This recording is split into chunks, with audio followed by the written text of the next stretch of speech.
Hello and welcome to my channel. My name is Sneha. I'm a watercolor artist and a surface pattern designer. Today I will show you a simple technique to paint a poppy flower.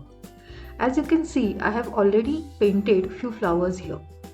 The technique I am using is wet on wet method. I have already sketched a flower and applied the first layer on the petal. And while it is still wet, I applied second layer. In this way, the layers get seamlessly merged with each other and you won't find any harsh lines.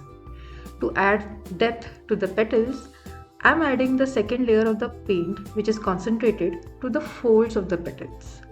This also makes the edges of the petals prominent and highlights the folds. Just go on repeating this method for the entire flower.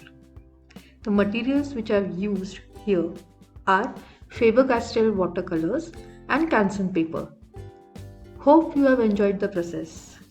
Let me know in the comment sections below.